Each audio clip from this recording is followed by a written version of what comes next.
kaga musulmi ne, yana sallar, yana azumi, yana komi, amma yana faɗa da sunna ɗaya ta manzon Allah. Allah ya alkawari zai bata aikinsa. Sunna ɗaya.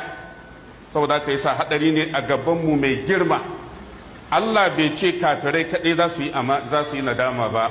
Waɗanda za su yi nadama abin da ya ce ya hasratan alal ibadi, ya tsawon nadama ga bayina. Allah ka saba ma cikinsu.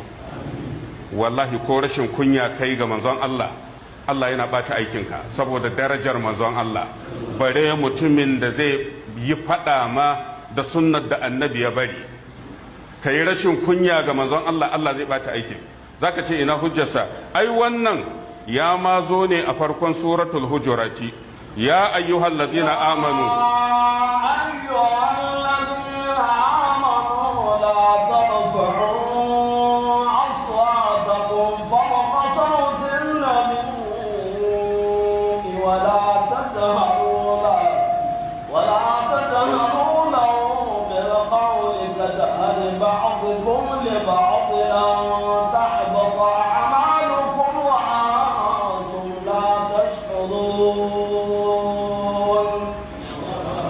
kaga wannan gargadi ne Allah yake wa masu imani ba kafirai ba a farkon suratul hujurat.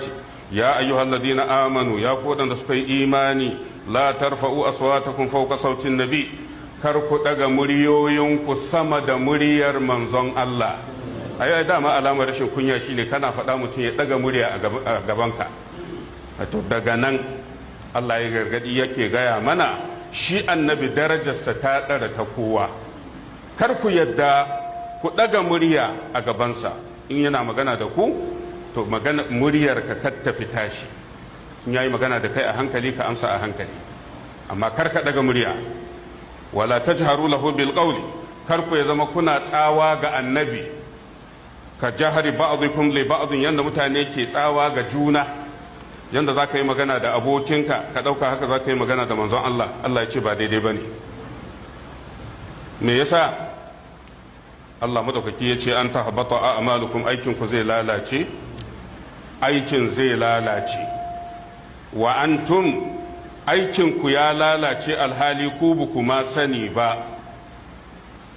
Dalilin da yasa aikinka ya ɓaci saboda rashin ladabi ga manzon Allah. Allah madaukaki ya ce an tahbata a'malukum wa antum la tash'urun. Ashe kaga rashin sani ba hujja bane anan. Karka ce wai ai ban sani bane, ai Allah ya ce ai alhali buku ma sani ba.